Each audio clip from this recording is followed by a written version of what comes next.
এদিকে নবান্ন অভিযানকে কেন্দ্র করে সাঁতরাগাছিতে বজ্র আটুনি পুলিশের আজ সকাল থেকেই। পুলিশের ব্যারিকেডের মাধ্যমে নবান্নে যেতে বাধা আন্দোলনকারীদের।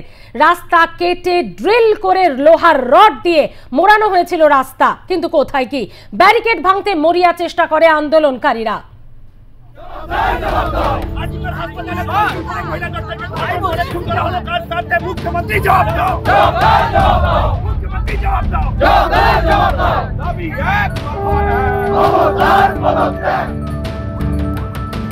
সাঁতরাগাছিতে আন্দোলনকারীদের পক্ষ থেকে আস্তে আস্তে প্রতিরোধ গড়ে তোলা হচ্ছে। পুলিশ বজ্র আটনি তৈরি করেছে, কিন্তু জাস্টিসের দাবিতে এই মুহূর্তে আন্দোলনকারীরা সাঁতরাগাছির ব্যারিকেডের এই প্রান্তে দাঁড়িয়ে তারা স্লোগানিং করছে এবং এই মুহূর্তে তারা ক্ষুব্ধ। পুলিশ যেভাবে ব্যারিকেড তৈরি করেছে তাতে তারা নবান্ন যেতে পারবেন না, তাই একেবারে ব্যারিকেডের সামনে তারা উই ওয়ান্ট জাস্টিস স্লোগান তুলছেন। এই মুহূর্তে ছবিটা আমরা দেখতে পাচ্ছি।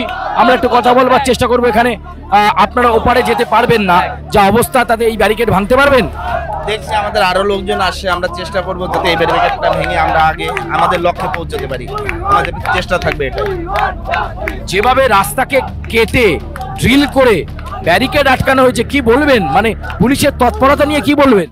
পুলিশ একমাত্র মমতা ব্যানার্জির জন্যই তৎপরতা থাকে, আমাদের সাধারণ মানুষের জন্য কখনোই তৎপরতা থাকে না। সরকার ভয় পেয়ে আজকে এরকম একটা ব্যারিকেড লাগিয়েছে। জন্য 21টা সুপ্রিম কোর্টে লয়ার লাগানো হয়েছে। কাদের টাকা? আমাদের, তোমাদের জনগণের টাকা। ওদের দোষীকে বাঁচানোর জন্য একবার এসছে আর্জি করে মামলাতে, এবং এভিডেন্স মেটানোর জন্য চেষ্টা করা হয়েছে। কার বদলতে, কার কোথায় এসব এভিডেন্স মেটানো হয়েছে? এসবের কথা জবাব দিতে হবে জনগণকে, ছাত্র স্টুডেন্টদেরকে জবাব দিতে হবে। আমাদের টাকায়, আমাদের করে টাকায় সরকার চলছে, ওদের টাকা আমরা চলি না। সরকারকে জবাব দিতে হবে। এই জনগণের আন্দোলন, এ কোনো পলিটিক্যাল আন্দোলন নয়, এটা নন পলিটিক্যাল আন্দোলন। এটা জনগণের গণতান্ত্রিক অধিকার আছে। এই অধিকার অতি সক্রিয়তা, পুলিশি যে এই অতি সক্রিয়তা আমরা এখন দেখতে পাচ্ছি, পুলিশি এত অতি সক্রিয়তা, কিন্তু এই অতি সক্রিয়তা যদি আজকে 14ই আগস্ট দেখাতে পারতো তাহলে আরজি করে ভাঙচুর হতো না। এই অতি সক্রিয়তা যদি দেখাতে পারতো তাহলে রাজ্যে দিনের পর দিন দুর্নীতি হয়ে চলেছে। খাদ্য দুর্নীতি, শিক্ষা দুর্নীতি, আজকে মহিলাদের ইজ্জত নিয়ে টানাটানি। আজকে আমার আপনার ঘরের প্রত্যেকের মেয়ে কিভাবে আমরা নিরাপত্তায় বেরোতে পারবো, আজকে আপনি গ্যারান্টি দিতে পারবেন? আজকে অতি সক্রিয়ভাবে পুলিশ যেভাবে আমাদের দলতে এসছে, আমরা নিরস্ত, আমরা শান্তভাবে এখানে সমবেত হয়েছি, কিন্তু যেভাবে এইভাবে আটকানো হচ্ছে এটা মনে হচ্ছে আমরা যেন সন্ত্রাসবাদী। আজকে তিনি যদি এই অতি সক্রিয়তা পুলিশ মন্ত্রী হিসাবে পরিচয় দিতে পারতেন তাহলে আরজি করে এই দুর্নীতি হতো, আরজি করে এইভাবে হিংসা মুক্ত হতো, আরজি করে আজকে আমরা মুক্তভাবে যেতে পারতাম। আজকে যেটা সরকারি আন্দোলনকারীরা উত্তেজিত।